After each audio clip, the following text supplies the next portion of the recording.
Alhamdulillah alamin, pemirsa JTV yang dirahmati Allah Subhanahu wa taala. Kita masih di Ustaz menjawab bersama Ustaz Sa'ad Al-Hafid. Beliau adalah alumni Yala Patani, Thailand Selatan. Baik, ini dari Ibu Trisnawati. Assalamualaikum Ustaz. Waalaikumsalam warahmatullahi wabarakatuh. Apakah untuk perempuan juga dianjurkan menghafal Al-Quran? Dan bolehkah kita menghafal Al-Quran dalam keadaan tidak berwudu? Wassalam, Ibu Trisnawati. Baik. Nah, untuk masalah perempuan menghafal Al-Quran itu, memang sebagai kita seorang Islam itu memang yang namanya Quran itu kan satu kalam Allah. Iya. Nah, kepentingan, ada kebaikan kalau seandainya kita menghafal Al-Quran. Cuman ada setengah ulama mengatakan sebaiknya perempuan itu tidak menghafal Al-Quran. Karena apa? Karena kadang-kadang mereka itu ada keuzuran, ada halangan-halangan mereka. Ini setengah ulama mengatakan alasan demikian. Nah, tetapi ada juga setengah ulama yang lain mengatakan, nah boleh untuk perempuan menghafal Quran karena di dalam Quran itu banyak kelebihan-kelebihan yang akan kita dapat kalau seandainya kita menghafal Al-Quran. Cuman untuk masalah wudu, nah bagi orang yang menghafal Al-Quran tadi itu, wudu itu salah satu adab kita untuk memegang Al-Quran. Nah, cuma kalau kita membaca nggak ada wudu nggak apa. Nah, tapi ketika kita mau menghafal pastilah kita memegang. Jadi ketika kita memegang Al-Quran tadi itu perlulah di situ wudu. Nah, karena tidak apa dalam Al-Quran itu dikatakan illal mutahharun, melainkan orang-orang yang suci untuk memegang. La yamassu illal mutahharun, jangan sentuh Al-Quran melainkan untuk orang-orang yang suci. Jadi kalau asalnya kita ingin menghafal Al-Quran dalam keadaan kita memegang Quran, nah ataupun menyentuh Al-Quran, maka perlulah kita untuk ambil wuduk dulu. Nah, karena antara orang berwuduk dengan orang tidak berwuduk pahala nggak sama. Nah, antara orang baca dalam salat dengan orang yang baca di luar salat pahala nggak sama. Nah, antara orang berwuduk dengan orang tidak berwuduk pahala nggak sama. Ini kalau kita bahas daripada segi pahala, ya kan? Tetapi kalau kita bahas daripada segi boleh nggak boleh itu, maka kita haruslah berwuduk. Nah, ketika kita ingin menghafal Al-Quran. Nah, itu penjelasan kurang lebih sedikit. Iya, baik sekali. Pemirsa JTV, ini ada sebuah pertanyaan ya. Di luar tema ya. Assalamualaikum Ustaz. Waalaikumsalam warahmatullahi wabarakatuh. Saya mau nanya, saya ada uang 105 juta. Apakah saya sudah wajib zakat? Dari Pak John di Banda Aceh. Terima kasih, wassalam. Saya pikir kalau 105 juta itu sudah wajib zakat ya. Kalau tidak digunakan, disimpan ya, itu sudah wajib zakat. Kalau didagangkan wajib juga zakat ya. 2 kali 5% ya. Jadi zakatnya murah, 2,5% ya. 2,5%. Jadi tidak banyak. Yang penting harta itu barakah, dan orang-orang yang tidak membayar zakat adalah pendusta agama juga. Karena zakat itu adalah arkanul Islam juga. Baik Pak John ya. Kemudian dari Husaini Ahmad Birin. Jauh sekali ini. Assalamualaikum warahmatullahi wabarakatuh. Waalaikumsalam warahmatullahi wabarakatuh. Ustadz, apakah orang-orang tua sudah berusia 70-an tahun masih perlu kita hafal Quran dan memungkinkan kita bisa menjadi al-hafid? Itu yang pertama. Yang kedua, Bapak Husaini bin Ahmad ini bertanya, apakah sahabat 4 juga al-hafid 30 juz Ustaz? Mohon jawabannya. Wassalam. Sahabat 4 itu Khulafaur Rasyidin ya. Yang pertama tadi masalah sudah berumur 70, adakah memungkinkan menjadi hafiz? Jadi yang tadi pun sudah dibahas kan masalah umur. Artinya apa? Artinya umur itu tidak menjadi penghalang untuk kita menghafal Al-Quran. Yang penting ada kemauan. Cuman untuk kita yang sudah berumur mungkin ya kayak yang nggak sama dengan orang muda lah. Nah, orang muda mungkin IQ dia itu ataupun otak itu masih encer, masih belum tercampur dengan apa-apa perkara, belum banyak pikiran. Mungkin bagi mereka tuh mudah untuk menghafal. Tetapi untuk kita ni yang sudah berumur, mungkin banyak kendala-kendala. Maka di situlah, di kendala itulah kalau seandainya kita betul-betul fokus, tawajuh, dengan mau betul-betul untuk menghafal, nanti Allah akan buka jalan. Nah, yang penting waktu kita menghafal tadi itu kita pun harus perhatikan bagaimana kaedah-kaedah dia, bagaimana adab-adab dia, dan bagaimana apa namanya itu, larangan-larangan pantang larang dalam kita menghafal Al-Quran. Karena apa? Karena ketika seseorang menghafal Al-Quran, maka orang tersebut harus bersedia untuk meninggalkan semua larangan-larangan Allah Subhanahu wa taala. Kalau seandainya seorang hafal Quran tetapi masih juga bermaksiat, maka keberkahan Al-Quran dia enggak dapat. Walaupun dapat 30 juz, ingat, lancar, buat syahadah, jadi imam besar apa semua tu, kalau seandainya dalam hari-hari masih bermaksiat, maka berkahnya Al-Quran tu dia enggak akan dapat.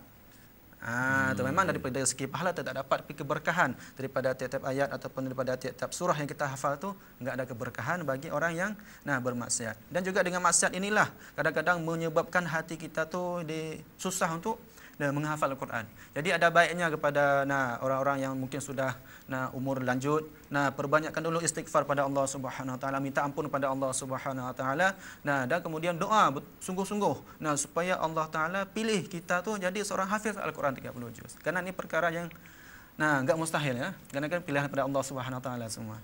Kemudian masalah tadi yang sahabat 4 orang tu yang hafal Al-Quran tu, itu kalau menurut saya, saya belum tahu lagi Ustaz ya. Adakah semua khulafaur rasyidin tu hafal Quran 30 juz?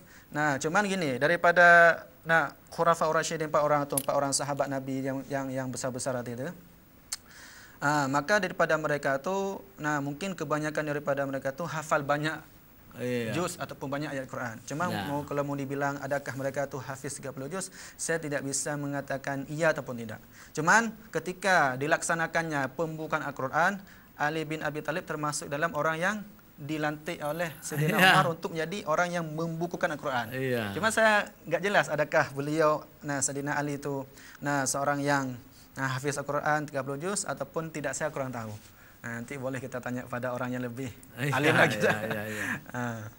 Jadi saya juga sependapat seperti Ustadz ya, karena kita enggak menemukan keterangan bahwa keempatnya itu Al-Hafidh 30 juz ya. Tapi kalau Ali saya hampir pastikan beliau Al-Hafidh. Kalau Abu Bakar mungkin Al-Hafidh juga ya. Tetapi Umar kan terlambat masuk Islam. Utsman mungkin sibuk dengan hartanya. Tapi misalnya kita berani mengatakan keempatnya itu Al-Hafidh juga bagus, ya. Boleh jadi. Karena ilmu Allah itu Allah yang memberikan. Walaupun terlambat masuk Islam, kayak Abu Hurairah, hanya 4 tahun dalam Islam, penghafal hadis terbanyak. Jadi saya yakin juga Abu Bakar, Umar, Utsman juga Al-Hafidh, ya, walaupun tidak ada dalil yang kuat. Baik pemirsa Aja TV yang dirahmati Allah Subhanahu wa taala, kita ingin menggali lagi sedikit dari Ustadz Sa'ad. Sebelum Ustadz ke Yala, apakah di Aceh ini Ustadz kan di Ulumul Quran ya? Sudah berapa juz menghafal Quran? Ketika saya di MUK dulu, Madrasah Ulumul Quran Pagar Air, yaitu pimpinannya Al-Mukarram Ustaz kami itu Ustaz Saleh Khansen tu. Jadi di sana tu saya tidak banyak dapat. Mungkin ya karena belum termotivasi ataupun ya mungkin banyaklah halangan-halangannya. Mungkin waktu itu kita kan masih istilahnya masih belum aja tinggi. Ya kan. Jadi ketika saya di MUK dulu tu saya dapat kalau enggak salah 16. Oh, sudah 16. Tapi daripada 16 tu yang betul-betul saya bisa baca tu paling 10 juz. Itu pun karena sering ikut MTQ aja. Sering ikut MTQ, saya sering ulang. Jadi itu yang ya bisa saya katakan ingat betul-betul. Sedangkan yang lebihnya lagi masih kosong. Cuman hafal di atas kertas. Cuman ketika saya ke Thailand, ustaz saya tes saya lagi. Dia tengok daripada bacaan saya, kelancaran saya. Rupanya masih di bawah yang mereka mau. Jadi saya ulang daripada 1 lagi. Karena di sana yang penting sekali kelancaran tu memang nomor 1. Karena seperti saya bilang tadi, kalau enggak lancar tu langsung kena belakang tu. Sangat menarik. Tahun 2015 saya rihlah ke Yala. Ketemu anak-anak Aceh semuanya di situ. Mungkin Ustadz sudah ke tempat lain itu. Tapi Ustaz masih di Yala. Ya, masih waktu itu. Cuma mungkin ke pesantren lain ya. Ah, Memang cukup banyak anak-anak Aceh waktu itu sedang menghafal Al-Quran di Patani, ya, di Patani, di Yala, ya. Itu luar biasa, ya, luar biasa. Tetapi yang saya ingin menggali lagi sama Ustadz, Ustadz 12 tahun di Yala ya. ya. Kenapa terlalu lama untuk menghafal setengah lagi, padahal tinggal setengah lagi ya? Ya. Atau Ustadz mungkin ada belajar ilmu lain di situ? Ya, ya. Nah, Jadi selama saya di sana 12 tahun, nah saya di sana menghafal 2 tahun aja. ya. 2 tahun, kemudian tahun ketiga tuh saya mengulang. Iya, iya, iya. Nah, 2 tahun tuh khotam. Khotamnya nggak sampai 2 tahun, cuma 1 tahun 8 bulan aja. Iya. Kemudian saya ambil masa waktu 1 tahun lagi, saya minta dengan ustaz yang ada di situ kan, Iya. untuk saya ulangi. Oh, gitu. Mengulang-ulang supaya betul-betul lancar. Ya. Nah, sehingga waktu itu saya kalau nggak salah saya bisa baca 3 juz 1 hari. Oh, iya, Tiap iya. hari. Iya. Nah, 3 juz 1 hari. Cuman Hmm. di sana tuh kalau 3 juz 1 hari itu masih biasa aja sana. Sana kalau udah bisa baca 10 juz 1 hari itu udah hebat. Oh, gitu ya. Jadi saya sana bisa baca cuma sampai peringkat 3 juz 1 hari. Iya. Nah, Baik. Mungkin saja Ustaz terlalu lama di Thailand. Yang pertama mungkin negeri itu sangat indah dan kelihatannya memang sangat indah, subur seperti Aceh juga. Tetapi barangkali siapa tahu Ustaz yang masih berjaka pernah jatuh cinta sama gadis Thailand di situ kan? Masya Allah ya, itu soalan yang tiba-tiba ya. Karena kalau dikira yang namanya hati manusia ya, Iya. pasti ada yang namanya suka kepada lawan jenis. Ya. Nah, jadi di Thailand tuh sebenarnya bukan saya. Kalau saya bilang suka tuh ada juga kan, suka kepada Iya. kakak santri di sana kan. Cuma Iya. ya kita sekedar suka aja kan. Nah, karena Iya. memang tidak bisa berbuat apa-apa sana. Cuman saya pernah ditawarkan 3 kali di sana ketika jadi imam waktu bulan puasa. Iya, iya, iya. Karena di sana kalau jadi imam bulan puasa tuh full sebulan terus itu. Oh. Ada kamarnya, makan pun disediakan kan, Iya. cukup 1 bulan. Luar biasa. Jadi biasanya tuh, nah kebanyakan bukan cuma saya, kebanyakan tuh kalau sudah bulan puasa jadi imam tuh pasti nanti kalau sudah dekat-dekat hari raya pasti ada ditawarkan Ada daripada ahli kampung tersebut. Iya, iya, iya, iya. Kadang-kadang waktu kita baru tengah-tengah bulan tuh udah dibilang ini ada nih, coba Iya. tengok ini. Cuman ya karena memang fokus saya tuh untuk belajar. Jadi walaupun mereka tawarkan nanti dapatnya nih harta kayak ini, dapatnya kini orang ini, jadi saya tetap pendirian saya untuk belajar. Karena kalau seandainya saya terima tawaran mereka, maka pasti pengajian saya akan terkendala, tergantung, nggak selesai. Iya, bagus sekali. Sekarang Ustadz kan belum berumah tangga ya? Ya, belum lagi. Sudah ada atau belum? Ya lagi mencari itu. Ini pemirsa, bapak-bapak, ibu-ibu, kalau ingin menantunya Al-Hafidz 30 juz, ini ada lintu baru di depan saya. Boleh lewat saya aja nanti ditawarkan ya. Jadi Ustadz kita ini lahir di Lambu, Kecamatan Lekaring. Asal ayahnya dari Aceh Selatan ya. Ya, Ibunya dari mana? sana juga. Aceh Selatan juga. Baik pemirsa Aceh TV yang dirahmati Allah Subhanahu wa taala, kita ingin meminta kesimpulan dari Ustadz ya. Kesimpulan acara ini, apa harapan-harapan Ustadz kepada generasi penghafal Al-Qur'an sekarang? Jadi harapan saya, semuanya kepada para penghafal Al-Quran. Nah, yang pertama, jadikanlah diri kita tuh sebagai seorang yang betul-betul menghafal Al-Quran. Dengan cara yaitu, kita tinggalkan segala perbuatan-perbuatan yang dapat mencemarkan diri kita tuh sebagai seorang hafiz Al-Quran. Nah, lebih-lebih lagi zaman sekarang tuh, banyak yang namanya pergaulan antara lelaki dengan perempuan. Nah, karena perkara seperti ini bukan cuman di Indonesia saja, di Thailand, di mana-mana negara tuh yang namanya pergaulan antara lelaki dan perempuan tuh sudah biasa. Nah, terkadang ketika seorang hafiz Al-Quran berhubungan dengan perempuan, baik itu berpacaran ataupun apa, itu sudah seolah-olah dia tuh telah menghinakan diri dia sendiri.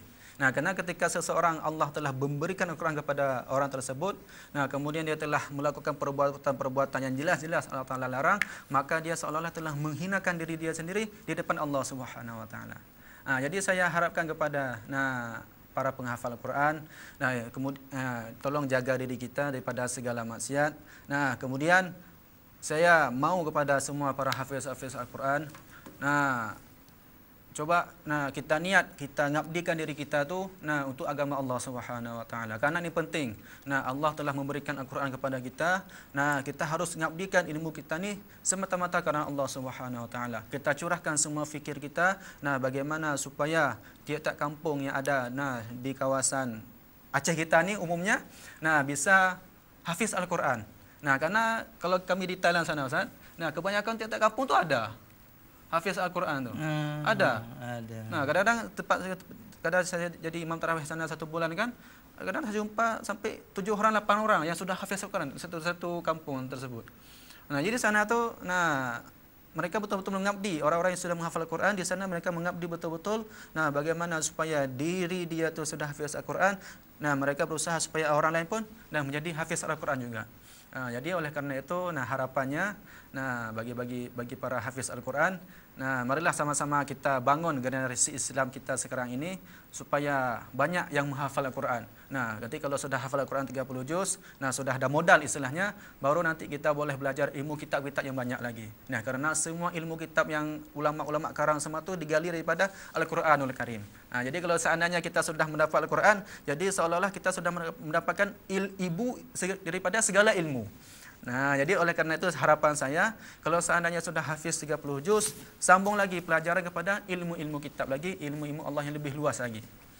Iya, jadi ulumul Quran, ilmu Al-Quran itu sangat luas, seluas langit dan bumi, ya. Jadi pemirsa Aceh TV, waktu juga sudah meninggalkan kita, lebih dan kurang kami mohon maaf, ya. Kita baca doa subhanakallahumma wa bihamdika asyhadu an la ilaha illa anta astaghfiruka wa atubu ilaik. Terima kasih kepada Ustadz sebagai narasumber hari ini. Juga terima kasih kepada seluruh penonton, seluruh pemirsa Aceh TV. Insyaallah besok kita berjumpa kembali dengan narasumber yang berbeda.